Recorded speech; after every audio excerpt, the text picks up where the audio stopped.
رسول اللہ صلی اللہ علیہ وسلم نے فرمایا سب سے بہترین نماز داؤد علیہ السلام کی نماز ہے. وہ نصف رات سوتے تھے، تہائی رات جاگتے تھے اور رات کا چھٹا حصہ سوتے تھے. یعنی پہلے کچھ دیر سو جاتے اور پھر درمیان میں جاگتے، پھر آخر میں پھر سو جاتے. تو اس طرح پھر ان کی تھکاوٹ بھی نہیں ہوتی. جو رات کے بالکل ارلی حصے کا سونا ہوتا ہے نا، وہ اگر انسان کو مل جائے تو وہ اتنا زبردست ہوتا ہے گویا وہ انسان ساری رات سو چکا، کئی گھنٹوں کی نیند کے برابر ہوتا ہے. اس میں تھکاوٹ جلد اترتی بنسبت پچھلی رات سو. صحابہ کا قیام. عائشہ رضی اللہ تعالیٰ عنہ سے روایت ہے، انہوں نے فرمایا نبی صلی اللہ علیہ وسلم نے ایک شخص کو مسجد میں قرآن پڑھتے سنا تو فرمایا اللہ اس پر رحم کرے، مجھے اس نے اس وقت فلاں فلاں آیت یاد دلا دی ہے جو میں فلاں فلاں سورت سے بھول گیا تھا. عباد اللہ بن عبداللہ نے حضرت عائشہ رضی اللہ تعالیٰ عنہ سے یہ اضافہ بیان کیا ہے کہ نبی صلی اللہ علیہ وسلم نے میرے گھر میں نماز تہجد پڑھی تو آپ نے عباد کی آواز سنی جو مسجد میں نماز پڑھ رہے تھے. آپ نے فرمایا عائشہ کیا یہ عباد کی آواز ہے؟ میں نے عرض کیا جی ہاں. آپ نے دعا فرمائی اے اللہ عباد پر رحم فرما. کیا خیر خواہی تھی نبی صلی اللہ علیہ وسلم کہ اپنے ساتھیوں کے بارے میں جب سنتے تھے تو وہیں ان کی غیر موجودگی میں بھی ان کے لیے دعا کرتے. تو ابھی آپ نے کہا نا کہ جگہ جگہ روشنیاں، تو یہ صحابہ کے گھروں میں ایسے ہی ہوتا. صحابیات کا قیام.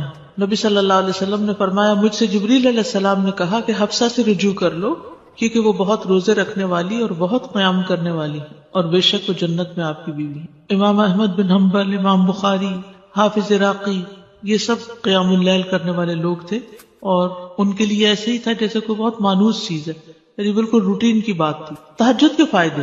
نمبر 1 خیر و بھلائی ملنا.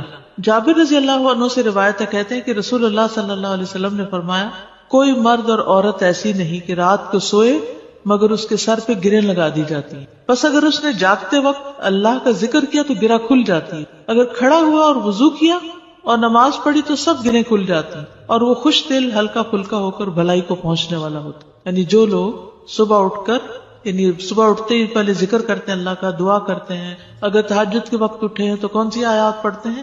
آل عمران کی آخری آیات، ان فی خلق السماوات والارض، اور پھر وضو کرتے ہیں، نماز پڑھتے ہیں تو ان کی ساری گریں کھل جاتی، بالکل فریش ہو کر ریلیکس ہو کر دن کا آغاز کرتے ہیں. اور اگر نماز مس ہو جائے تو بوجھ تلے آ جاتا ہے. اسی طرح نفس میں چستی آتی ہے ورنہ سستی اور خباثت نفس کے اندر آتی ہے. لا علاج مرض سے شفا ملنا.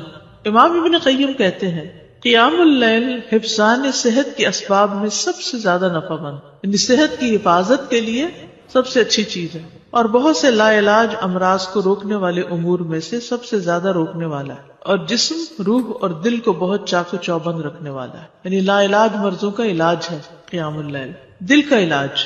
یحییٰ ابن معاذ کہتے ہیں دل کا علاج 5 چیزوں میں ہے. نمبر 1 تدبر کے ساتھ قرآن پڑھنا. نمبر 2 پیٹ کو خالی رکھنا، یعنی بہت زیادہ نہ کھانا. نمبر 3 قیام اللیل. نمبر 4 سحری کے وقت اللہ کے سامنے عاجزی اور انکساری کرنا. نمبر 5 نیک لوگوں کی مجلس میں بیٹھنا. دل کو خوشی ملنا. عطا خراسانی کہتے ہیں جب آدمی رات کو تہجد کے لیے اٹھتا ہے تو خوشی کے ساتھ صبح کرتا ہے اور اس قیام کی وجہ سے اپنے دل میں مسرت محسوس کرتا ہے، اور اگر اس پر نیند غالب آ جائے اور وہ اپنے ورد سے سویا رہ جائے تو غم کی حالت میں صبح کرتا ہے کہ آج میرے تہجد مس ہو گئے اور اس کا دل ٹوٹا ہوا ہوتا ہے گویا کہ اس کا کچھ کھو گیا ہو، کیونکہ اس نے اپنے نفع مند کاموں میں سب سے زیادہ مفید کام کو کھو دیا، یعنی قیام اللیل کو. رزق ملنا. ابن قیم کہتے ہیں 4 چیزیں رزق کو کھینچ لاتی ہیں. نمبر 1 قیام اللیل. نمبر 2 سحری کے وقت استغفار کی کثرت. نمبر 3 صدقے کا خیال کرتے رہنا. نمبر 4 دن کے شروع اور آخر میں اس کا ذکر کرنا، یعنی صبح شام کی دعائیں ہیں یا اذکار ہیں. چہرے پر نور آنا. حسن بصری سے پوچھا کہ رات کو تہجد پڑھنے والے سب لوگوں سے زیادہ حسین چہرے والے کیوں ہوتے ہیں؟ انہوں نے کہا اس لیے کہ وہ تنہائی میں رحمان کے ساتھ گفتگو کرتے ہیں اور اللہ انہیں اپنا نور پہنا دیتا ہے. لوگوں کی محبت ملنا. سعید بن مسیب کہتے ہیں کہ ایک آدمی رات کو نماز پڑھتا ہے تو اللہ اس کے چہرے میں نور بنا دیتا ہے. اس نور کی وجہ سے ہر مسلمان اس سے محبت کرتا ہے. جب اس کو ایسا شخص دیکھتا ہے جس نے اسے پہلے نہیں دیکھا ہوتا تو وہ کہتا ہے بے شک مجھے اس آدمی سے محبت ہے، یعنی دیکھتے ہی اس کے دل میں اس کی محبت آتی ہے. کوئی ایک فائدہ بتائیے مجھے، کیا فائدہ تہجد پڑھنے کا؟ خوشی ملنا. دل کا علاج. لا علاج مرضوں سے حفاظت. رزق ملنا. یس. نفس میں چستی آنا. لوگوں کی محبت ملنا. چڑچڑا پن دور ہوتا ہے، برداشت پیدا ہوتی ہے. تو جس میں برداشت پیدا ہو جائے تو پھر بہت سے اس کے دوست بن جاتے ہیں. اب دیکھیے کہ پچھلی پہر رات کو اٹھ کے صاف ستھرا ہو کے نبی صلی اللہ علیہ وسلم کا طریقہ کیا تھا کہ آنکھ کھلتے مسواک کرتے تھے. مسواک کیا, صاف ستھرے ہوئے, پاک ہوئے, اور پھر آپ طویل قیام کرتے. اب کیا کہتے ہیں, کھڑے ہو کے آفس میں کام کریں, اسٹینڈنگ آفیسز بن رہے ہیں, یعنی قیام کی حالت میں کمپیوٹر استعمال کرے. تو یہ قیام اگر کسی نے صبح صبح ہی کر لیا ہو, اور پھر نبی صلی اللہ علیہ وسلم کے قیام جتنا ہی ان کا رکوع بھی ہوتا تھا, اتنی دیر آپ جھکے ہوئے, اتنی دیر آپ کا سر سجدے میں پڑا ہوا, صحت ہی صحت ہے, ایکسرسائز ہی ایکسرسائز ہے. فجر سے تھوڑی دیر پہلے اٹھ کے قیام کرنا, میں نے کسی لیکچر میں یہ سنا تھا کہ مطلب ٹھیک ہے آپ یہ تو کرتے ہیں, لیکن یہ بیسیکلی وہ قیام اللیل نہیں ہے, یہ کچھ اور ہی چیز ہے. ایسا کچھ نہیں. دیکھیے یہ اور کیا ہے, مطلب ان کا کہنے کا مطلب یہ تھا کہ ہم جیسے یہ سست لوگوں کے لیے ہے کہ اچھا چلو فجر سے ذرا سا پہلے اٹھ کے کر لیا, ورنہ بیسیکلی رات کی ڈیپ میں اٹھیں اور اس وقت کریں. وہ تو بالکل ٹھیک ہے. جیسے بہترین قیام جو ہے وہ داؤد علیہ السلام کا ہے, جو اٹھتے تھے, پھر پڑھتے تھے, پھر لیٹ جاتے تھے, آدھی رات کے بعد اٹھتے تھے, پھر ایک تہائی کے بعد پھر وہ چھٹا حصہ جو تھا پھر دوبارہ سو جاتے تھے. لیکن یہ کہ عشاء کے ساتھ بھی ایکسٹرا نوافل سے بھی چاہے نہ بھی سوئے وہ بھی قیام ہوتا ہے. یعنی رات کے نوافل چاہے اول حصے میں پڑھ لیں, چاہے درمیان میں, چاہے آخر میں. ہاں یہ ایکسٹرا بات ہے کہ جس کام میں جو جتنی مشقت کرتا ہے اس کا اجر اتنا ہی زیادہ بڑھ جاتا ہے. آخری وقت میں اٹھنے والوں کا کم ہے اور پہلے اٹھنے والوں کا زیادہ ہے obviously. لیکن آخری حصہ لاسٹ 1/3 جو ہے اس میں اللہ تعالیٰ آسمانی دنیا پر آتے ہیں, تو وہ اس لحاظ سے زیادہ بہتر. اور سحری کا وقت جو ہے اس کی دعائیں قبول ہوتی ہیں. تو اس لیے اس وقت کو یہ نہیں سمجھنا چاہیے کہ یہ صرف سستی کا وقت ہے, بلکہ بڑے اجر کا وقت بھی ہے. اور پھر یہ جو ہم کہتے ہیں نا کسی کو چلو 10 منٹ پہلے اٹھ کے پڑھ لو, یہ صرف اس لیے کہتے ہیں کہ 1-2 پڑھیں گے مزہ آئے گا, پھر 10 کے وہ پیچھے اور 10 چلے جائیں گے. بگننگ بھی ہے بالکل, اسٹیپ بائی اسٹیپ, تھوڑا تھوڑا. ورنہ 1-2 دن تو جذبات میں آ کے اٹھیں گے تو پھر چوتھے دن پھر سوچ پڑے ہوں گے. تہجد کا وقت عشاء کے بعد سے طلوع فجر تک, عشاء کے بعد سے طلوع فجر تک. نبی صلی اللہ علیہ وسلم نے فرمایا اللہ نے تمہیں مزید ایک نماز عطا کی ہے جو کہ وتر یعنی تہجد ہے, اسے نماز عشاء اور نماز فجر کے درمیانی وقفے میں پڑھ لیا کرو. ٹھیک ہے نا, یہ سلسلہ صحیحہ کی حدیث ہے. کب سے کب تک ہے تہجد کا وقت؟ عشاء کے بعد سے فجر تک. اٹھنے کا بہترین وقت مسند احمد کی روایت ہے, ابو مسلم سے روایت ہے کہ میں نے ابو ذر رضی اللہ عنہ سے پوچھا رات کے کس حصے میں قیام کرنا سب سے افضل ہے؟ ابو ذر رضی اللہ عنہ نے کہا میں نے بھی رسول اللہ صلی اللہ علیہ وسلم سے اسی طرح سوال کیا تھا جس طرح تم نے مجھ سے کیا. آپ نے فرمایا رات کے پچھلے پہر, یا رات کے پچھلے پہر یا نصف رات میں, لیکن ایسا کرنے والے بہت تھوڑے ہیں. یعنی مشکل ہے نا آدھی رات کو اٹھنا. آپ مثلا سوئے ہیں 10 بجے اور 12 بجے پھر اٹھ جائے تو مشکل ہوگا. رات کے آخری حصے میں قیام کرنا. جابر رضی اللہ عنہ سے روایت ہے, انہوں نے کہا میں نے نبی صلی اللہ علیہ وسلم کو فرماتے ہوئے سنا تم میں سے جسے یہ خدشہ ہو کہ وہ رات کے آخر میں نہیں اٹھ سکے گا تو وہ وتر پڑھ لے پھر سو جائے, اور جسے رات کے قیام کا یقین ہو وہ رات کے آخر میں وتر پڑھے, کیونکہ رات کے آخری حصے میں قرات کے وقت حاضری دی جاتی ہے اور یہ بہتر ہے. ٹھیک ہے, تو رات کا آخری حصہ بھی اچھا ہے. آخری پہر دعاؤں کی قبولیت کا وقت بھی ہے. عمرو بن عبسہ سے مرفوعاً روایت ہے کہ رات کی نماز 2 رکعت ہے اور رات کے آخری حصے میں دعا سب سے زیادہ قبول ہوتی ہے. رات کے آخری حصے میں دعا سب سے زیادہ قبول ہوتی ہے. نبی صلی اللہ علیہ وسلم کے اٹھنے کا وقت. مسروق سے روایت انہوں نے کہا میں نے عائشہ رضی اللہ عنہا سے پوچھا کہ نبی صلی اللہ علیہ وسلم کو سب سے زیادہ کون سا عمل پسند تھا؟ انہوں نے فرمایا وہ عمل جو ہمیشہ ہوتا رہے. میں نے کہا آپ رات کو کب اٹھتے تھے؟ انہوں نے فرمایا جب مرغ کی آواز سنتے تو اٹھ جاتے. اب دیکھیے اس وقت گھڑیاں نہیں تھی, لیکن اللہ نے نیچرلی یعنی کہ ایک وقت تہجد کا جو تھا اس میں مرغ اذان دیتا ہے تو وہ بھی ایک الارم کی طرح ہے. آپ کو پتہ ہے کراچی کا تو کچھ نہ پوچھیں, اس لیے کہ فرسٹ ٹائم کراچی میں میرے ساتھ یہ ایکسپیرینس ہوا کہ رات کے وقت کبھی بول رہے, رات کے وقت کبھی بول رہے تھے.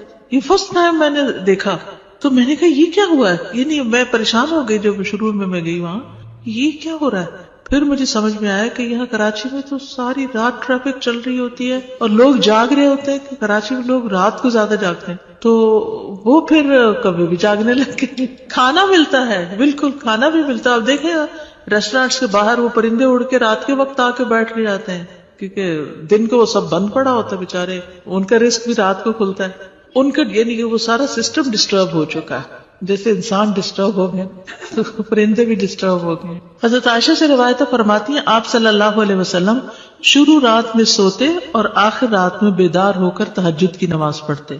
نبی صلی اللہ علیہ وسلم کا نصف رات کو اٹھنا، آدھی رات کو، یہ وہ حضرت ابن عباس والی روایت ہے جس میں ابن عباس آپ صلی اللہ علیہ وسلم کے گھر میں آ کر رکے تھے اور پھر جب آدھی رات گزر گئی تو آپ بیدار ہو کر تہجد پڑھنے لگے. نبی صلی اللہ علیہ وسلم کا سحری سے قبل نماز سے فارغ ہونا.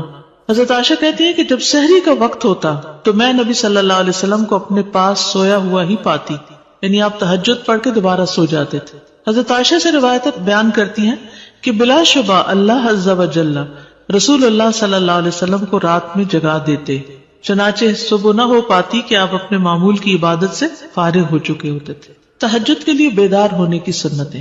آنکھ کھلنے پر دعا پڑھنا. نبی صلی اللہ علیہ وسلم نے فرمایا جو شخص رات کو بیدار ہو کر یہ دعا پڑھے لا الہ الا اللہ وحدہ لا شریک لہ لہ الملک ولہ الحمد وہو علی کل شیء قدیر الحمد للہ وسبحان اللہ ولا الہ الا اللہ واللہ اکبر ولا حول ولا قوة الا باللہ ثم قال اللہم اغفر لی او دعا استجیب لہ فإن تودع وصلى قبلت صلاته.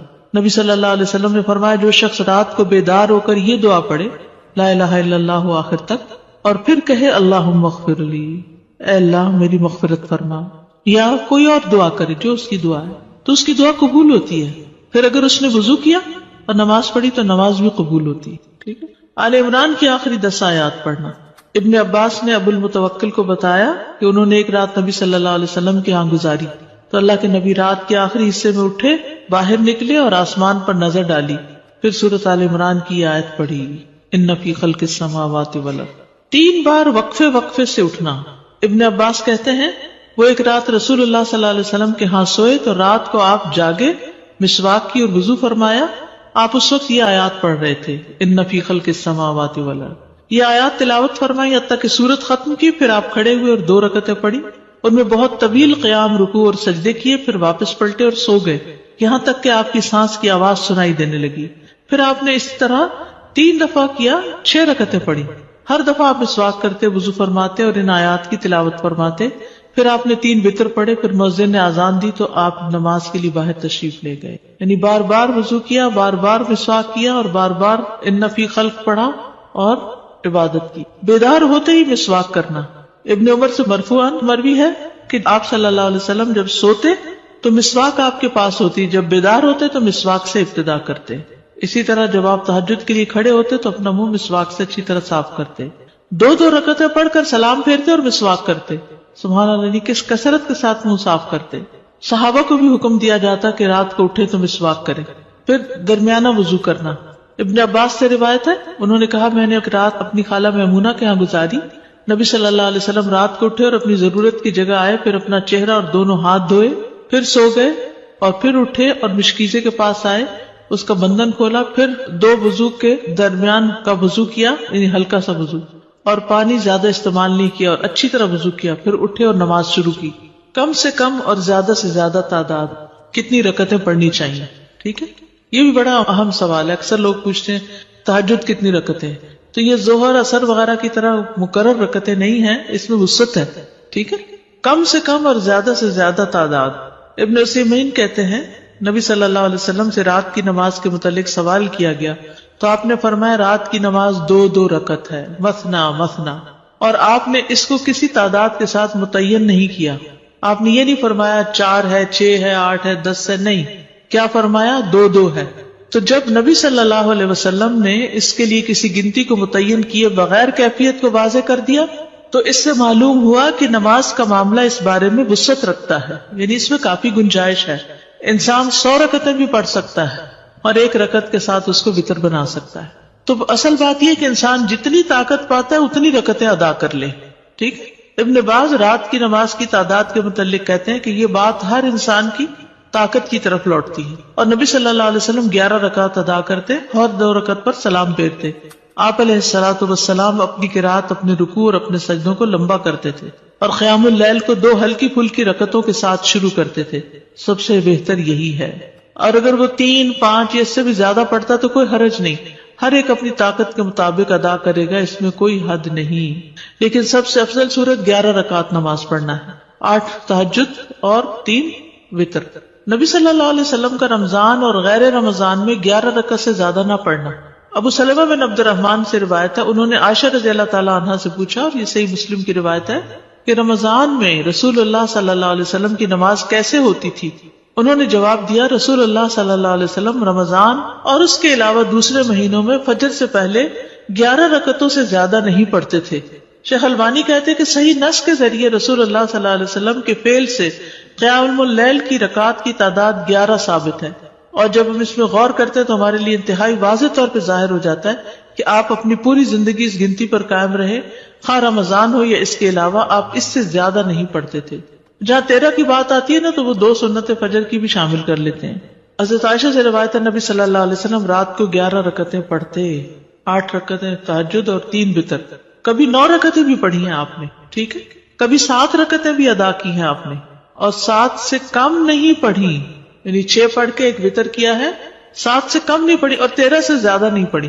رکعات کی ادائیگی کا طریقہ کیا ہے؟ 2 کر کے پڑھنا. حضرت عبداللہ بن عمر سے روایت، انہوں نے کہا، ایک آدمی نے پوچھا کہ اللہ کے رسول رات کی نماز کیسے ادا کی جائے؟ آپ نے فرمایا، رات کی نماز 2 رکعتیں ہیں، جب صبح ہونے کا اندیشہ ہو تو 1 وتر پڑھ لو. جب آپ تہجد پڑھتے تو ہر 2 رکعتوں کے بعد سلام پھیرتے اور 2 ہلکی رکعتوں سے آغاز کرتے. زید بن خالد جوہنی سے روایت ہے، انہوں نے کہا، میں آج رسول اللہ صلی اللہ علیہ وسلم کی نماز کا مشاہدہ کروں گا، یعنی رات کی نماز کا. میں نے دیکھا کہ آپ نے 2 ہلکی رکعتیں پڑھی، پھر 2 انتہائی لمبی، بہت ہی زیادہ لمبی رکعتیں ادا کی، پھر 2 رکعتیں پڑھی جو ان 2 لمبی رکعتوں سے ہلکی تھی، پھر 2 پڑھی جو پہلے والوں سے کم تھی، پھر 2 پڑھی جو اپنے پہلی والی رکعتوں سے کم تھی، پھر 2 رکعتیں پڑھی جو اپنی پہلی والی رکعتوں سے کم، پھر وتر ادا کیا.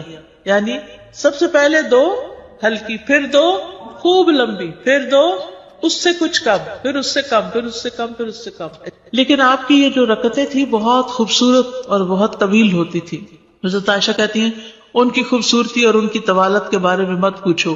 پھر 4 رکعتیں پڑھتے، ان کے حسن، ان کی طوالت کے بارے میں نہ پوچھو. پھر 3 رکعتیں پڑھتے، یعنی 4 کے بعد تھوڑا سا بیچ میں وقفہ، پھر لمبے سجدے کرتے تھے. حضرت عائشہ کہتی ہیں کہ رسول اللہ صلی اللہ علیہ وسلم رات کو 11 رکعات پڑھتے تھے، یہ آپ کی رات کی نماز تھی. اس میں آپ اتنا طویل سجدہ کرتے کہ اپنا سر اٹھانے سے پہلے تم میں سے کوئی 50 آیتیں پڑھ لے. تہجد میں قرات، لمبی قرات کی فضیلت. صحیح مسلم میں ہے، جابر رضی اللہ عنہ سے روایت ہے، انہوں نے کہا کہ رسول اللہ صلی اللہ علیہ وسلم نے فرمایا، فضیلت والی نماز وہ ہے جس میں قیام لمبا ہو، یعنی دیر تک کھڑے رہے. 10 آیات کی تلاوت کا اجر. رسول اللہ صلی اللہ علیہ وسلم نے فرمایا، جس شخص نے 10 آیتوں سے قیام کیا وہ غافلوں میں سے نہیں لکھا جاتا. 100 آیات کی تلاوت کا اجر. رسول اللہ صلی اللہ علیہ وسلم نے فرمایا، جس نے 100 آیات کے ساتھ قیام کیا وہ فرما برداروں میں سے لکھا جاتا ہے. رسول اللہ صلی اللہ علیہ وسلم نے فرمایا، جس نے رات کی نماز میں 100 آیات کی قرات کی اسے غافلین میں نہیں لکھا جاتا اور اسے فرما برداروں میں لکھ لیا جاتا ہے. 1000 آیات کی تلاوت کا بے انتہا اجر. رسول اللہ صلی اللہ علیہ وسلم نے فرمایا، جو 1000 آیات سے قیام کرے وہ بے انتہا ثواب جمع کرنے والوں میں لکھا جاتا ہے. مقنطرین کا لفظ آتا ہے. نبی صلی اللہ علیہ وسلم کی قرات. آپ صلی اللہ علیہ وسلم کی تہجد میں قرات مختصر ہونے یا لمبی ہونے کے اعتبار سے مختلف ہوتی تھی. کبھی آپ ہر رکعت میں یا ایھا المزمل کی مقدار کے مطابق قرات کرتے تھے، اور یہ 20 آیات والی سورت ہے، ٹھیک ہے. کبھی آپ ہر رکعت میں کیا پڑھتے؟ یا ایھا المزمل 20 آیات والی. کبھی 50 آیات کے برابر قرات کرتے تھے، اور کبھی کبھی سورۃ البقرہ اور آل عمران اور النساء بھی.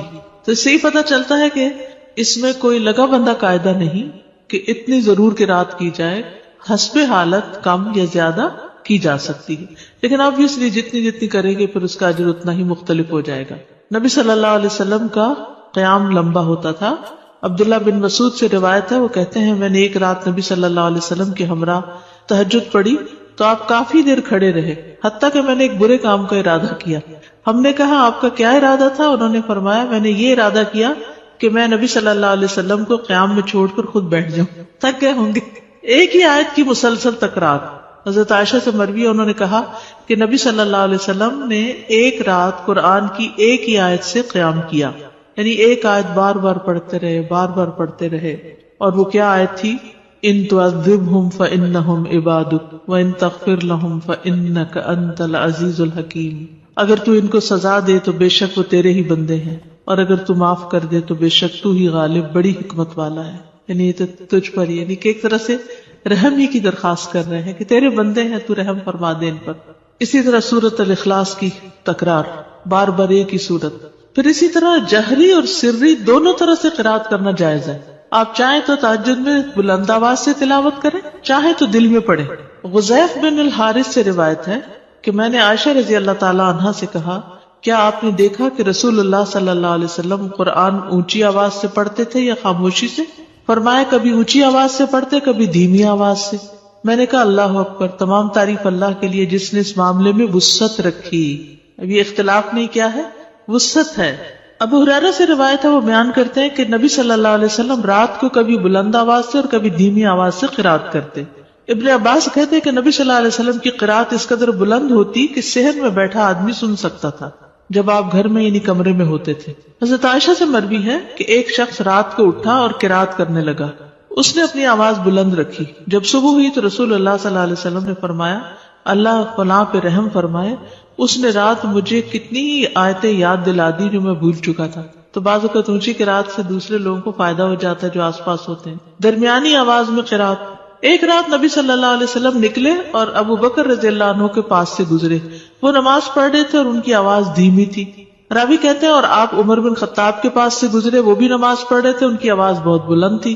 کہتے ہیں جب وہ دونوں نبی صلی اللہ علیہ وسلم کے پاس اکٹھے ہوئے تو آپ نے فرمایا اے ابو بکر، میں تمہارے پاس سے گزرا، تم نماز پڑھ رہے تھے اور تمہاری آواز دھیمی تھی. انہوں نے کہا اللہ کے رسول، میں نے جس سے مناجات کی اسے سنایا، یعنی جس سے میں بات کر رہا ہوں اس کو تو دھیمی آواز بھی سن جاتی. کہتے ہیں پھر آپ نے عمر سے کہا میں تمہارے پاس سے گزرا اور تم بلند آواز سے نماز پڑھ رہے تھے. انہوں نے کہا اللہ کے رسول، میں سوتے کو جگا رہا تھا اور شیطان کو بگا رہا تھا. بس نبی صلی اللہ علیہ وسلم نے فرمایا اے ابو بکر، اپنی آواز کچھ بلند کیا کرو، اور اے عمر، تم اپنی آواز کچھ دھیمی رکھا کرو، درمیانی چیز. لیکن یاد رکھیے کہ دوسرے کو اذیت نہیں دینی چاہیے. اگر کوئی سو رہا ہے اور وہ چاہتا ہے کہ ہم اونچا نہ پڑھیں تو پھر اونچا نہ پڑھیں. یا کوئی اور بھی تہجد پڑھ رہا ہے، یعنی ایک ہی کمرے میں ہسبینڈ وائف دونوں پڑھ رہے ہیں اور دونوں ہی اپنی اپنی اونچی کر رہے ہیں تو کسی کی کوئی بات سنائی نہیں دے گی. ابو سعید کہتے ہیں کہ رسول اللہ صلی اللہ علیہ وسلم نے مسجد میں اعتکاف فرمایا. آپ نے لوگوں کو سنا کہ اونچی آواز سے قرات کر رہے تھے.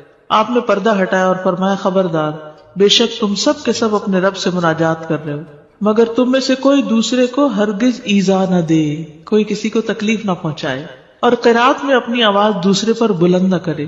یا فرمایا نماز میں، یعنی دو لوگ پڑھ رہے ہیں تو کوئی ایک دوسرے سے اونچا کرنے کی کوشش نہ کرے، اپنی اپنی نماز پڑھی جائے. ٹھیک ہے، اس میں وسعت ہے. اونچی آواز سے پڑھ سکتے ہیں اور نیچے سے، لیکن پسندیدہ کیا ہے؟ درمیانی آواز سے پڑھنا.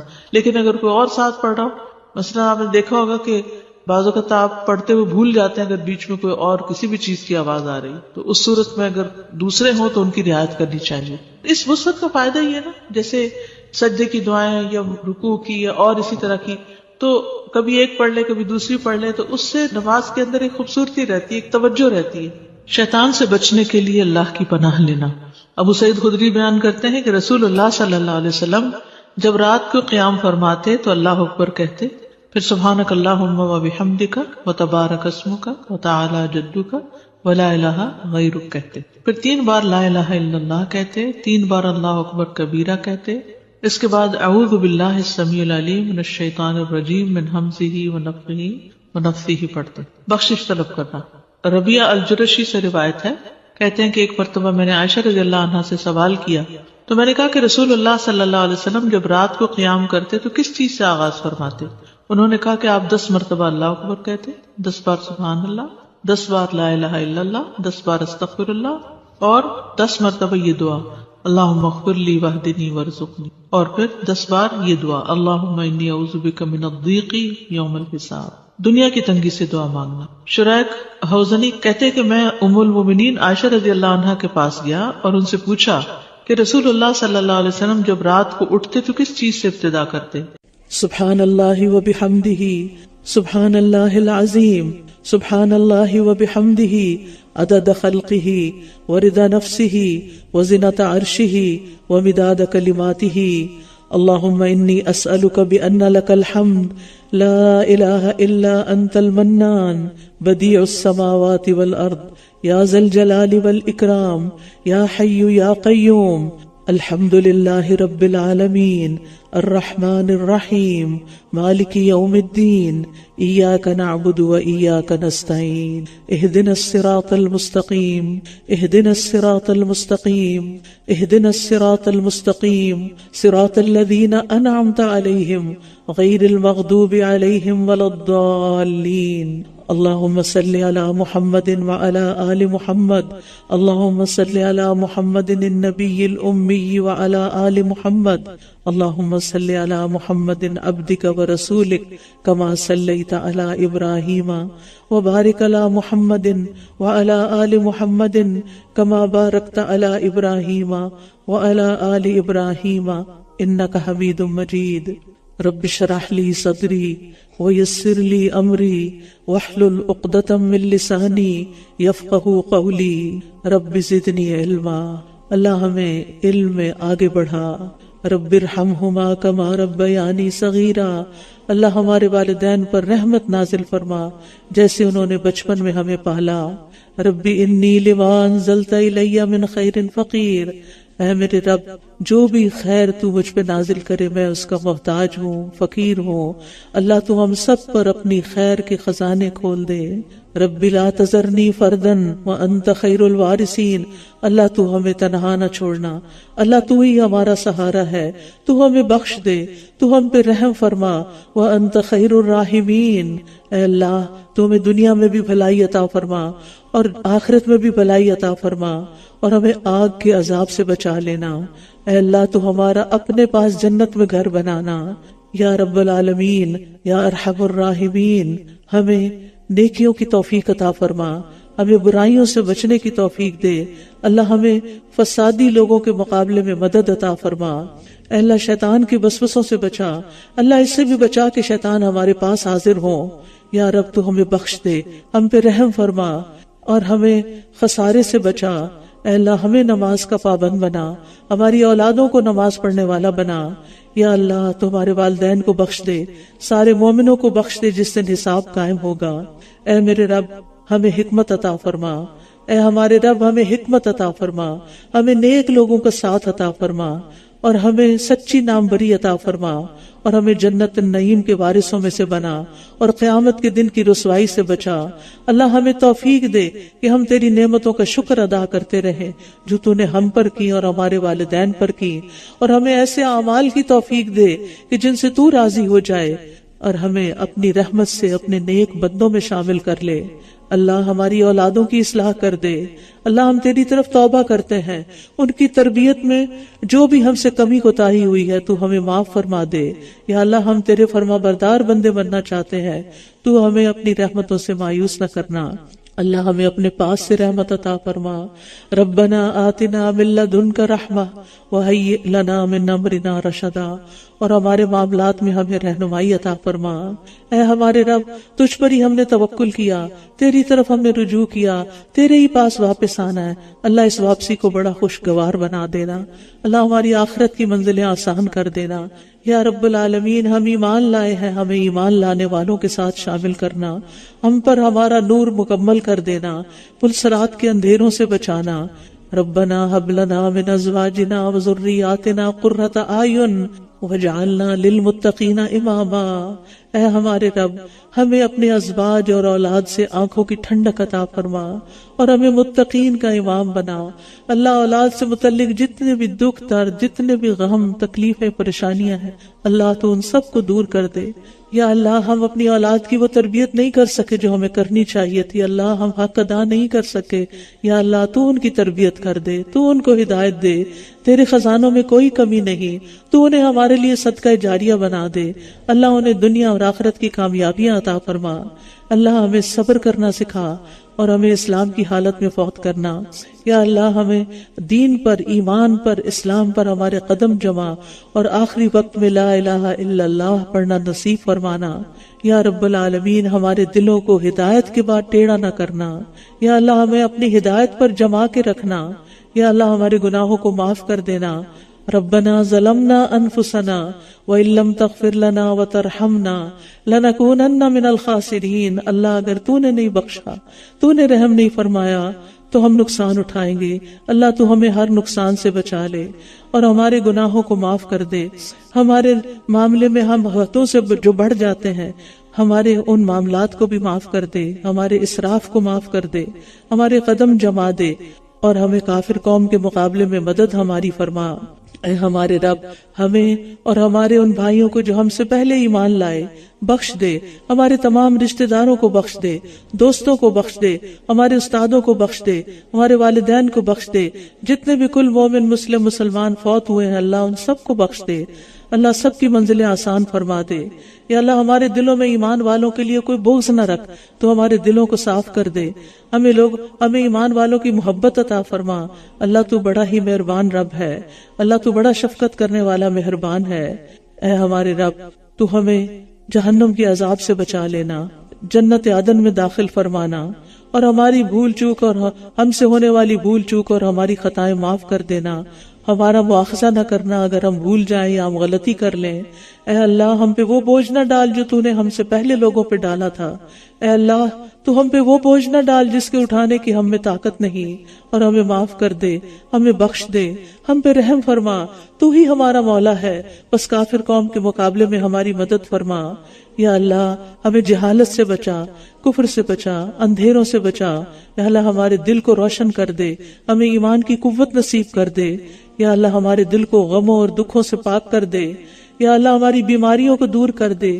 یا اللہ جس طرح کی بھی روحانی، قلبی، جسمانی بیماریاں ہیں، نفسیاتی، ذہنی، کسی کے اندر بھی، یا اللہ ان سب بیماروں کو صحت عطا فرما. یا اللہ ہم اپنی جانوں پر ظلم کرنے والے ہیں، تو مہربان رب ہے، تو ہم پر اپنی مہربانی فرما. تو ہمارے لیے کافی ہو جا. تو دنیا اور آخرت میں ہمارا دوست ہے اور ہمیں تو صالحین کے ساتھ ملا. یا رب العالمین تو ہمیں دین کی سمجھ بوجھ عطا فرما، دین کی محبت عطا فرما. یا اللہ تو ہمارا حساب آسان کر دینا، بلا حساب معاف کر دینا. اللہم الہمنی رشدی واعذنی من شر نفسی. اللہ ہمیں ہمارے نفس کے شر سے بچانا اور معاملات میں ہماری صحیح رہنمائی فرما دینا. یا اللہ ہمارے دلوں کو پھرنے سے بچا لینا. اس قرآن کو پڑھنے کے بعد جو تیری محبت اور تیرے دین کی محبت ہمارے دلوں میں آئی ہے، یا اللہ وہ ہم سے کبھی بھی نہ جائے. اس راستے پر آنے کے بعد کبھی ہم اس سے الٹے پاؤں نہ پھریں.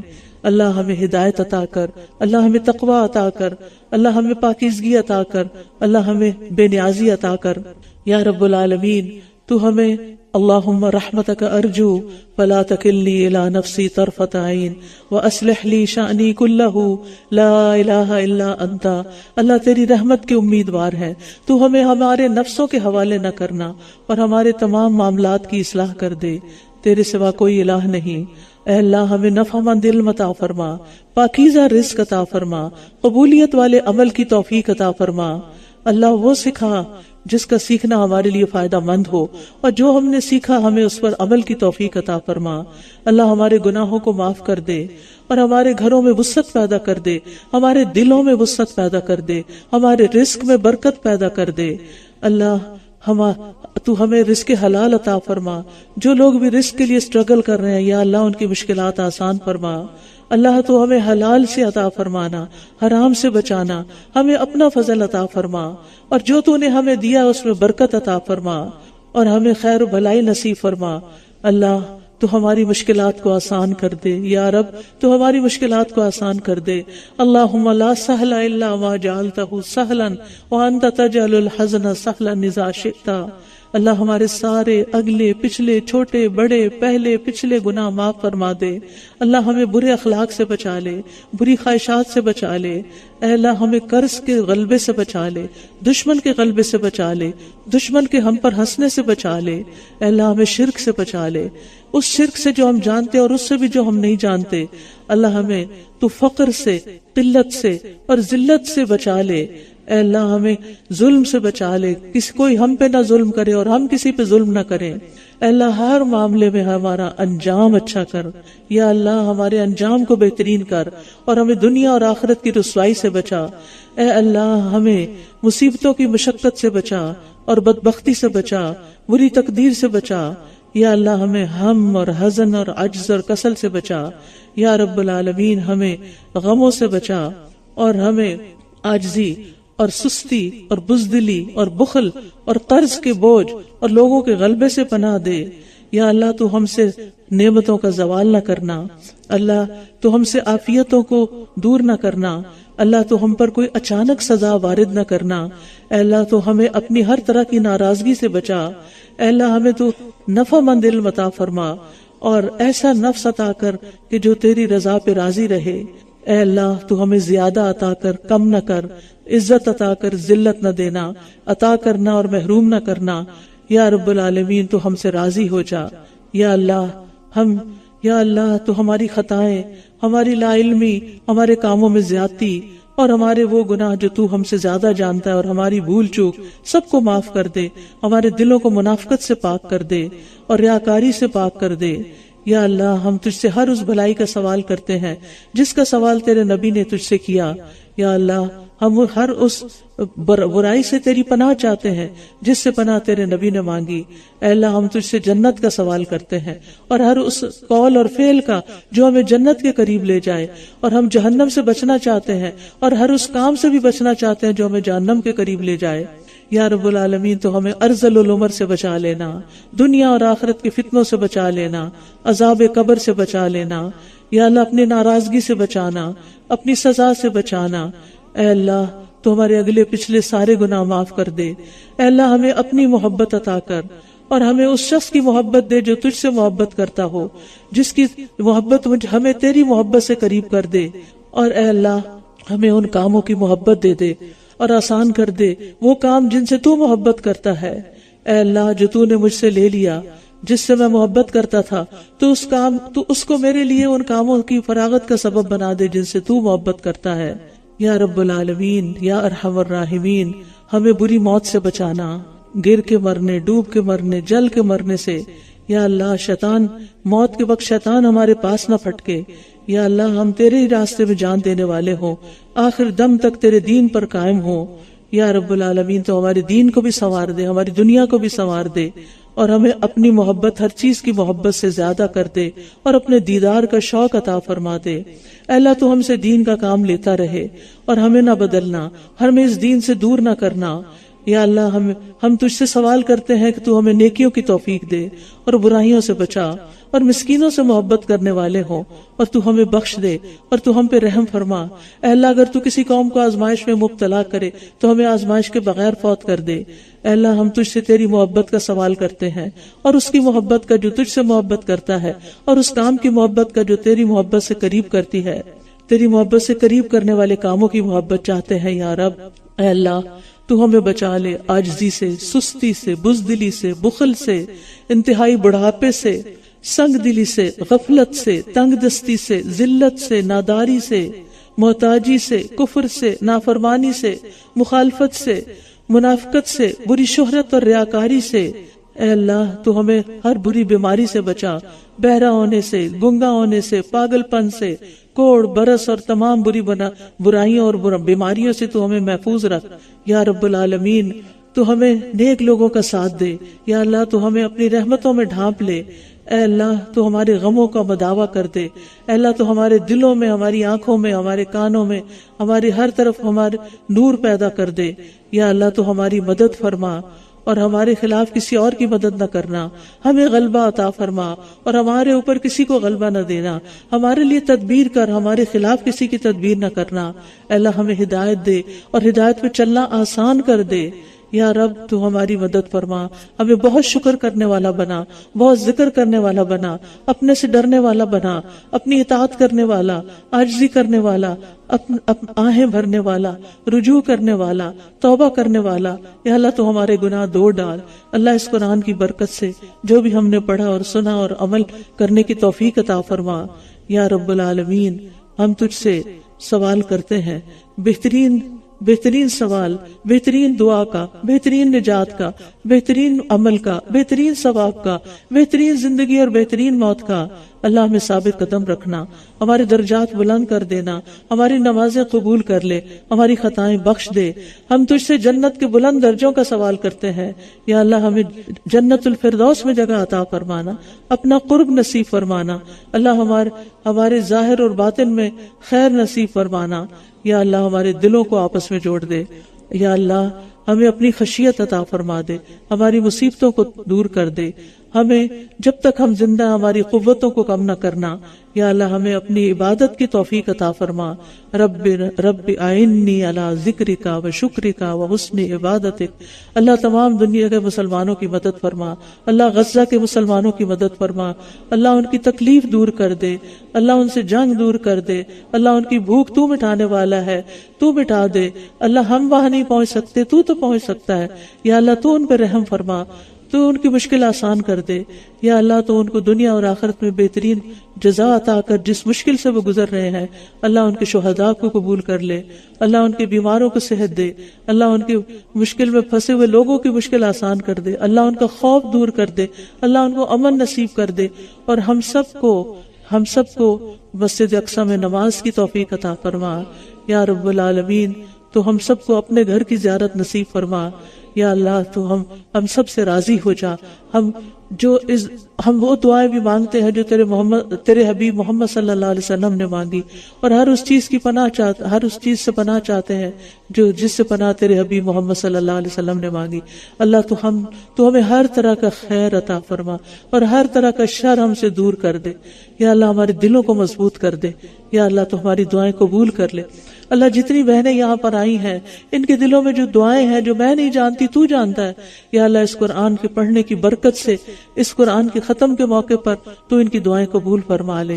اللہ ان کے رنج و غم اور ہم اور دکھ اور تکلیفیں اور پریشانیاں ساری کی ساری دور کر دے۔ انک علی کل شیء قدیر، اللہ آپ ہر چیز پہ قادر ہے۔ اللہ تو ہمیں خیر سے نواز، دنیا میں بھی، قبر میں بھی، حشر میں بھی۔ اللہ تو امن و سلامتی کے ساتھ اعلیٰ جنتوں تک پہنچا کر اپنا دیدار کروانا، یہ ہماری اول و آخر آرزو ہے۔ یا اللہ تو ہمیں ہماری اولادوں کی خوشیاں عطا فرما، اور ہمارے دین کی ترقی اور اس کی خوشی عطا فرما۔ اللہ جن بہنوں نے اس پروگرام میں جس طرح بھی حصہ لیا ہے، جنہوں نے اس کو اناؤنس کیا ہے، جنہوں نے اس کے فلائرز بنائے ہیں، جنہوں نے اس کو دوسروں تک پہنچایا، جنہوں نے دعوت دی، جو بلانے والے ہیں، جو انتظام کرنے والے ہیں، جو یہاں پر جس بھی کام میں جس طرح جنہوں نے مدد کیا ہے، مال سے مدد کی ہے، جان سے مدد کی ہے، اللہ سب کی محنت اور کوشش قبول فرما۔ اللہ تو ہماری حاجتیں پوری فرما، اللہ ہماری خاص دعائیں قبول فرما، جو ہمارے اور تیرے درمیان راز ہیں، یا اللہ ان دعاؤں کو بھی قبول فرما۔ تو ہم سے راضی ہو جا، اور اس پڑھنے پڑھانے میں اگر کوئی غلطی ہوئی تو معاف کر دے اور ہماری اصلاح کر دے، اور ہمیں اس پر استقامت عطا کر دے، اور ہمیں ہر رمضان میں اپنی کتاب کو پڑھنے کی توفیق عطا فرما، اور سال کے ہر دن میں اور ہر دن اور ہر رات میں ہمیں اس کو پڑھتے رہیں، اور یہ ہمارا دوست ہو، دنیا میں بھی، قبر میں بھی، حشر میں بھی ہمارا سفارشی ہو۔ ربنا تقبل منا انک انت السمیع العلیم وتب علینا انک انت التواب الرحیم، وصلی اللہ تعالی علی خیر خلقہ محمد وعلی آلہ واصحابہ واہل بیتہ اجمعین برحمتک یا ارحم الراحمین۔ اللہ سبحانہ وتعالیٰ آپ سب کو جزائے خیر عطا کرے کہ آپ یہاں تشریف لائے، آپ ہمیشہ آتے رہیں، یہ دروازے آپ کے لیے کھلے ہیں۔ جس بھی جگہ جو بھی آپ یہاں سے فائدہ اٹھانا چاہیں ضرور فائدہ اٹھائیں، اور اس کو اسٹرینتھن بھی کریں اپنے وقت کے ساتھ، اپنی کوششوں کے ساتھ، اپنی صلاحیتوں کے ساتھ، تاکہ دور دور تک قرآن کا پیغام پہنچے جو لوگوں کے لیے نجات اور فلاح کا باعث ہے۔ نحمده ونصلي على رسوله الكريم، اما بعد فاعوذ بالله من الشيطان الرجيم، بسم الله الرحمن الرحيم، رب اشرح لي صدري ويسر لي امري واحلل عقدة من لساني يفقهوا قولي۔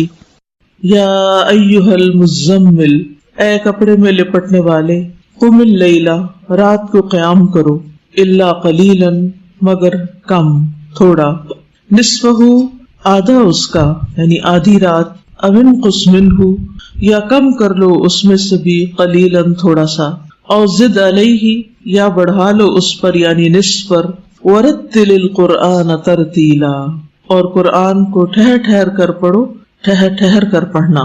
یہاں قرآن مجید پڑھنے کا ادب بتایا جا رہا ہے کہ ورتل القرآن ترتیلا، کہ قرآن کو خوبصورتی کے ساتھ پڑھو، آہستہ آہستہ پڑھو، اطمینان کے ساتھ پڑھو، سمجھ کر پڑھو، قرات میں ایک ایک حرف کو واضح کر کے پڑھو، حسن ادائیگی اور ٹھہراؤ کے ساتھ ادا کرو۔ قرآن پاک پڑھنے کے کچھ آداب ہیں جن کا ذکر خود قرآن مجید کے اندر بھی موجود ہے، جن میں سے ایک تو یہی مقام ہے ترتیل سے پڑھنے کا، اور اسی طرح غور و فکر اور تدبر سے پڑھنے کا حکم بھی ہے۔ کتاب انزلناہ الیک مبارک لیدبروا آیاتہ ولیتذکر اولو الالباب، جو کتاب ہم نے آپ کی طرف نازل کی ہے بڑی برکت والی ہے تاکہ لوگ اس کی آیات میں غور و فکر کریں اور اہل عقل اس سے سبق حاصل کریں۔ اور پھر یہاں خاص طور پر ترتیل سے پڑھنے کا حکم ہے، آہستہ آہستہ پڑھنا، ٹھہر ٹھہر کے پڑھنا۔ قیامت کے دن انسان اسی طرح پڑھے گا جس طرح وہ دنیا میں پڑھتا ہے۔ رسول اللہ صلی اللہ علیہ وسلم نے فرمایا، قرآن قیامت کے دن اس آدمی کے روپ میں آئے گا جس کا رنگ اڑا ہوا ہوگا، اور اپنے ساتھی سے پوچھے گا، کیا تو مجھے پہچانتا ہے؟ پھر قرآن کہے گا، میں وہی ہوں جو تجھے راتوں کو بیدار اور دوپہروں کو پیاسا رکھتا تھا۔ اور یقیناً ہر تاجر اپنی تجارت کے پیچھے ہوتا، یعنی لوگ اپنی دنیا کے پیچھے بھاگ رہے ہوتے تھے، اور میں آج ہر تاجر کو چھوڑ کر تیرے لیے ہوں، یعنی تو نے دنیا میں مجھے وقت دیا تو آج میں تیرے لیے ہوں۔ پھر اسے دائیں ہاتھ میں بادشاہت اور بائیں ہاتھ میں ہمیشگی دی جائے گی، اس کے سر پر وقار کا تاج رکھا جائے گا، اور اس کے والدین کو 2 عمدہ پوشاکیں پہنائی جائیں گی، وہ اتنی قیمتی ہوں گی کہ دنیا و ما فیہا کی کوئی چیز ان کا مقابلہ نہیں کر سکتی۔ اس پر وہ دونوں کہیں گے، اے رب، یہ پوشاکیں ہمارے لیے کہاں سے ہیں؟ یعنی والدین کہیں گے کہ یہ ہمیں کیوں پہنائی جا رہی ہیں؟ تو کہا جائے گا، اپنے بیٹے کو قرآن سکھانے کی وجہ سے۔ اور بے شک صاحب قرآن کو قیامت کے دن کہا جائے گا کہ پڑھتا جا اور درجے چڑھتا جا، یعنی جنت کے درجے چڑھتا جا بلندیوں کی طرف، اور اسی طرح ٹھہر ٹھہر کر پڑھ۔ وَرَتِّلْ كَمَا كُنْتَ تُرَتِّلُ فِي الدُّنْيَا، جس طرح تو دنیا میں ٹھہر ٹھہر کر پڑھتا تھا، بس تیرا مقام وہ ہوگا جہاں تیری آخری آیت ہوگی۔ تو اس سے پتہ چلتا ہے کہ قرآن کو خوش الحانی کے ساتھ اور اچھی ادائیگی کے ساتھ اور ٹھہر ٹھہر کر پڑھنے سے انسان کے درجے زیادہ بلند ہوتے ہیں۔ اور اس کا یہ معنی بھی کیا گیا ہے کہ ایک ایک آیت کو وقف کر کے پڑھا جائے۔ آپ صلی اللہ علیہ وسلم ایک ایک آیت کو وقف کر کے پڑھتے تھے، جیسے الحمدللہ رب العالمین، پھر وقف کرتے، پھر الرحمن الرحیم پڑھتے، پھر وقف کرتے۔ آیات پر رک کر ان کے مطابق اللہ تعالیٰ سے سوال بھی کرنا چاہیے۔ اگر غور و فکر کی آیت ہو تو انسان کہے، ربنا ما خلقت ھذا باطلا سبحانک فقنا عذاب النار۔ نبی صلی اللہ علیہ وسلم جب تسبیح والی کسی آیت سے گزرتے تو آپ سبحان اللہ کہتے، جب سوال کرنے والی کسی آیت سے گزرتے تو سوال کرتے، جب تعوذ والی آیت سے گزرتے تو اللہ سے پناہ طلب کرتے۔ لیکن یاد رکھیے کہ قرآن کو ایسے تیز تیز نہیں پڑھنا چاہیے جیسے ہم تیز تیز باتیں کرتے ہیں یا تیز تیز کوئی شعر و شاعری کر رہے ہوں، بلکہ اس کو اس کا حق دے کے پڑھنا چاہیے۔ انا سنلقی علیک قولا ثقیلا، بے شک عنقریب ہم ڈالنے والے ہیں آپ پر بھاری بوجھ۔ قولا ثقیلا، قولا ثقیلا سے مراد عمومی طور پر قرآن لیا گیا ہے، لیکن ثقیل ہونے کے 4 معنی بیان کیے گئے ہیں۔ نمبر 1، وحی کا ثقیل ہونا، وحی کا بوجھل ہونا۔ جب آپ صلی اللہ علیہ وسلم پر وحی نازل ہوتی تو یہ آپ کے لیے بہت بھاری ہوتی تھی، آپ ہل نہیں سکتے تھے، حرکت کرنے پر قادر نہیں ہوتے تھے، یہاں تک کہ وحی آپ سے دور ہو جاتی، یعنی وحی کی کیفیت ختم ہو جاتی۔ یہ حضرت عائشہ رضی اللہ تعالیٰ عنہا اور عروہ بن زبیر کا قول ہے۔ دوسرا معنی ہے احکام پر عمل کرنا بھاری ہے، یعنی اس کے فرائض، اس کے احکام، اس کے حلال اور اس کے حرام پر عمل کرنا بھی ایک بھاری کام ہے، جیسے نماز ادا کرنا، وَإِنَّهَا لَكَبِيرَةٌ إِلَّا عَلَى الْخَاشِعِينَ، اسی طرح حج کرنا، عمرہ کرنا، روزے رکھنا، یہ سارے مشکل کام ہیں، نفس پر بھاری ہیں انسان کے۔ تو مراد اس سے ہے کہ ہم آپ پر بھاری کلام یعنی ایسے احکام نازل کرنے والے ہیں کہ جن پر عمل کرنا بھاری ہے۔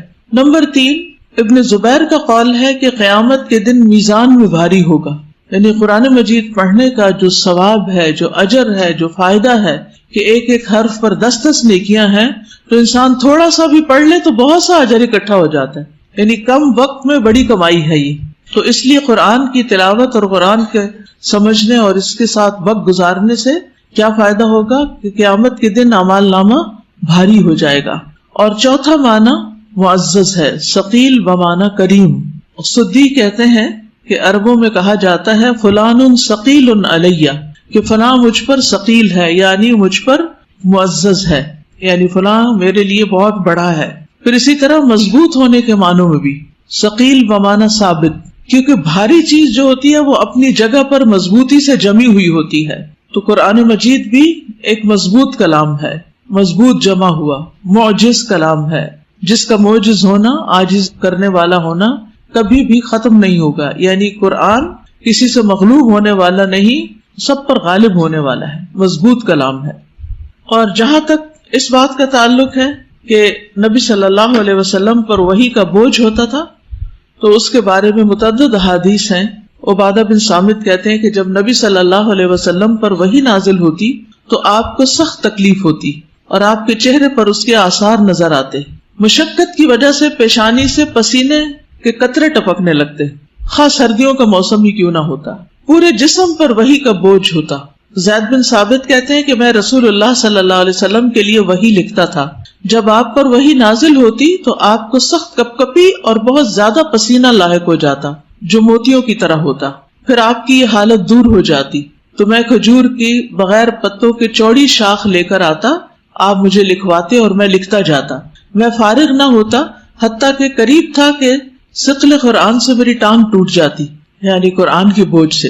اور اس میں خاص طور پر ایک خاص موقع پر نبی صلی اللہ علیہ وسلم نے زید بن ثابت کو ایک آیت لکھوائی، لا يستوي القاعدون من المؤمنین والمجاہدون فی سبیل اللہ، کہ مومنوں میں سے بیٹھنے والے اور جہاد کرنے والے برابر نہیں ہوتے. کہتے کہ آپ مجھے یہ لکھوا رہے تھے کہ اتنے میں ابن ام مکتوم داخل ہوئے. انہوں نے عرض کیا، اے اللہ کے رسول صلی اللہ علیہ وسلم، اگر مجھے جہاد کی طاقت ہوتی تو میں ضرور جہاد کرتا، اور وہ نابینا تھے. وہ کہتے ہیں کہ جب آپ لکھوا رہے تھے تو آپ کی یہ ٹانگ جو تھی میری ران کے اوپر تھی، کہ اسی حالت میں اللہ تعالیٰ نے اپنے رسول پر وحی نازل فرمائی اور میری ران پہ اتنا بوجھ اور وزن پڑا کہ مجھے ڈر محسوس ہوا کہ کہیں وہ ٹوٹ نہ جائے. یہ وزن آپ سے کم ہوا تو اللہ تعالیٰ نے صرف یہ الفاظ نازل کیے، غیر اولی الضرر. سوچئے غیر اولی الضرر کا جو اضافہ کیا گیا اس میں، اس کی وجہ سے اتنا بوجھ آپ پر پڑا.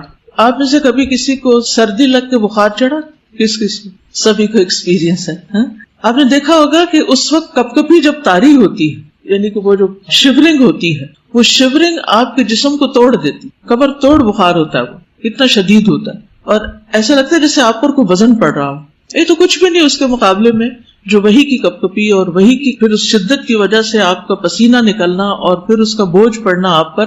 اور اگر اس وقت کسی اور کے اوپر وہ آپ کا جسم کا کچھ حصہ ہوتا تو وہ دوسرا شخص بھی اس بوجھ طرح دب جاتا. جیسے اونٹنی کے اوپر ایک دفعہ آپ تھے اور وہی نازل ہونا شروع ہوئی تو اونٹنی بیٹھنے لگ گئی، یعنی کھڑے کھڑے اس کی ٹانگیں نیچے مڑنے توڑنے لگ گئی اور جیسے وہ زمین کے ساتھ لگنے لگی. اتنا بوجھ تھا اس اونٹنی پر، چرچرانے لگی. یعنی وہ جانور جس پر آپ سوار ہوتے اور وہی آتی تو وہ گردن زمین پہ ڈال دیتا. اسماء بنت یزید کہتی ہے کہ جس وقت آپ پر سورۃ المائدہ نازل ہوئی تو رسول اللہ صلی اللہ علیہ وسلم کی اونٹنی عزبہ کی لگام میں نے پکڑی ہوئی تھی، حضرت اسماء بنت یزید نے، اور وہی کے بوجھ سے ایسے محسوس ہو رہا تھا کہ اونٹنی کا بازو ٹوٹ جائے گا. یعنی اتنی زیادہ اس کے اوپر بوجھ کی کیفیت تھی، اتنا پریشر آ گیا تھا. تو وہی کا نزول جو ہے یہ ایک بہت مشقت امیز کام تھا. اور ویسے بھی آپ دیکھیں کہ اللہ سبحانہ وتعالیٰ فرماتے ہیں لو انزلنا هذا القرآن على جبل لرأيته خاشعا متصدعا من خشیۃ اللہ. اگر ہم یہ قرآن کسی پہاڑ پر نازل کرتے تو تم دیکھتے کہ وہ بھی دب جاتا اور پھٹ پڑتا اللہ کے خوف سے. تو یہ قرآن کوئی ما ہوا بالہزل، یہ کوئی ہنسی مذاق کی بات نہیں ہے، یہ واقعی ایک بھاری کلام ہے اور اس کا پڑھنا اور پڑھانا محنت طلب کرتا ہے انسان سے. پھر فرمایا ان ناشئۃ اللیل ہی اشد وطئا واقوم قیلا. ان ناشئۃ اللیل، بے شک رات کے وقت اٹھنا. ناشئہ نشأ ینشأ سے، عافیہ کی طرح ناشئہ. ایک معنی اس کا یہ ہے کہ اس سے مراد رات کا قیام، یہ حبشی زبان میں ناشئہ کہتے ہیں رات کے قیام کو. ابن مسعود کا یہ قول ہے. انس بن مالک کہتے ہیں کہ اس سے مراد مغرب اور عشاء کا درمیانی وقت ہے ناشئۃ اللیل، کیونکہ مغرب کے وقت انسان کھانا کھا لیتا ہے تو پھر اس کے بعد کیفیت کیا ہوتی ہے؟ دل کیا چاہتا ہے؟ سو جائیں. اس وقت انسان کیوں جاگتا رہتا ہے؟ کیونکہ عشاء سے پہلے سونا پسندیدہ نہیں. تو وہ جو اٹھنا ہے اس وقت عشاء کے لیے، اور دن بھر کا تھکا ہوا ہونا اور گرمی کا موسم ہونا، اور خاص طور پر روزہ افطار کر کے اگر آپ بیٹھے ہوں، ریلیکس کر رہے ہوں، تو یعنی مغرب اور عشاء کے بیچ کے وقت کو ناشیہ کہتے ہیں، ابتدائی رات. وہ بڑا مشکل وقت ہے. یہ اشد وطئا واقوم قیلا. تیسرا معنی عشاء کی نماز کے بعد کا وقت لیا گیا ہے. یہ حسن اور مجاہد کا قول ہے. چوتھا معنی رات کی گھڑیاں، کیونکہ ایک کے بعد ایک گھڑی نمودار ہوتی رہتی ہے. یہ ابن قتیبہ کا قول ہے. پانچواں معنی رات کی ابتدا ہے. چھٹا معنی پوری رات ہے. ابن عباس کہتے ہیں کیونکہ یہ دن کے بعد پیدا ہوتی ہے تو ناشیہ کا مطلب ہے پیدا ہونے والی، تو وہ رات کے لیے ناشیہ کا لفظ آیا. تو ان ناشئۃ اللیل، بے شک رات کے وقت اٹھنا، کھڑے ہونا یعنی سونے کے بعد اٹھنا، ہیا وہ اشد وطئا، نہایت شدید ہے، سخت ہے، وطئا کچلنے کے اعتبار سے، یعنی نفس کو کچلنے کے اعتبار سے وہ بہت سخت وقت ہے. اشد وطئا کے بھی کئی معنی کیے گئے ہیں.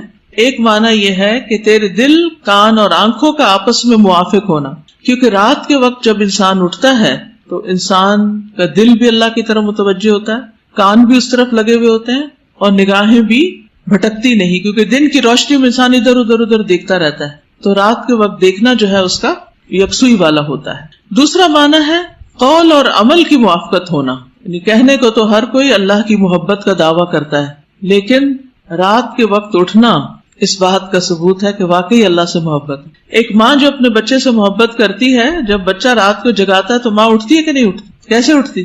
شوق کے ساتھ اٹھتی. کوئی اور اٹھائے تو غصہ کرے انسان، جب بچہ اٹھاتا ہے ایسے دل میں کلکاریاں سی اٹھتی ہیں کہ ہائے بچے کو ضرورت ہے میری، تو ایک دم ماں اٹھ جاتی ہے. وہ محبت سے اٹھنا ہوتا ہے. تو تمہارے قول اور عمل کا موافق ہونا ہے. پھر تیسرا معنی کیا گیا ہے غور و فکر کے موافق عمل ہونا، یعنی تمہارا عمل تمہاری فراغت میں کیے گئے غور و فکر کے مطابق ہو. چوتھا معنی ہے اشد نشاطن، چاقو چوبند رکھنے کے لحاظ سے بہت زیادہ شدید ہے، یعنی انسان کو بہت ایکٹیو کر دیتا ہے. نمبر 5 عبادہ کہتے ہیں کہ یہ قرات کو زیادہ مضبوط کرنے والا، دل کو زیادہ جمانے والا اور زیادہ مستحکم کرنے والا ہے. بہرحال مراد اس سے یہی ہے کہ رات کے وقت اٹھنا، تہجد پڑھنا، یہ نفس کشی یا نفس کو کنٹرول کرنے کے اعتبار سے یا نفس کو گھائل کرنے کے اعتبار سے بہت عمدہ وقت ہے. وہ اقوام قیلا، اور بات کے اعتبار سے بہت درست، اقوام زیادہ درست، معتدل. قیلا سے مراد یہاں بات بھی ہو سکتی ہے، ذکر بھی ہو سکتا ہے، قرآن مجید کے سمجھنے میں غور و خوض اور قرآن کی تاثیر، کیونکہ اس وقت انسان دنیا کے جھمیلوں سے الگ ہو کر اللہ کی طرف متوجہ ہو کر پڑھ رہا ہوتا ہے. یعنی بھلائی میں زیادہ بلیغ ہے رات کے وقت قرآن کا پڑھنا، اور قرات کو درست کرنے والا ہے. اور ایک معنی یہ بھی کیا گیا ہے کہ دعا کو جلد قبول کروانے والا ہے، یعنی اقوام زیادہ درست. قیلا سے مراد دعا ہے. قیلا اصل میں قول ہے، قول سے مراد یعنی کہی گئی بات، یعنی جو بھی انسان چاہے ذکر کرے، چاہے دعا مانگے، چاہے قرآن پڑھے. تو رات کے وقت آپ دیکھیے جو قیام ہے اس میں آپ کے کئی اعمال ہوتے ہیں نا، صرف نماز تو نہیں ہوتی. جب آپ اٹھتے ہیں سو کر جاگنے کی دعا پڑھتے ہیں، یہ بھی قیام ہے. پھر آپ وضو وغیرہ کرتے ہیں، پھر آپ نماز پڑھتے ہیں، پھر آپ ذکر کرتے ہیں، پھر آپ استغفار کرتے ہیں، پھر آپ اللہ سے دعائیں کرتے ہیں. تو یہ سارے اعمال کیا ہیں؟ قیام اللیل میں شامل ہیں. ٹھیک ہے، قیام سے مراد صرف کھڑے ہونا نہیں بلکہ رات کے وقت کی عبادت مراد ہے. تو رات کے وقت عبادت کی جو بھی صورتیں ہیں ان کی طرف اشارہ ہے کہ وہ زیادہ درست ہوتی ہیں. اقوام قیلا. اور ویسے بھی آپ دیکھیں اقوام قیلا کے علاوہ بھی انسان کو ہر طرح کی خیر و بھلائی نصیب ہوتی ہے جب دعائیں قبول ہوتی ہیں. جب انسان اٹھتا ہے، وضو کرتا ہے، اس کی گرہ کھل جاتی ہے، نماز پڑھتا ہے تو ساری گرہیں کھل جاتی ہیں.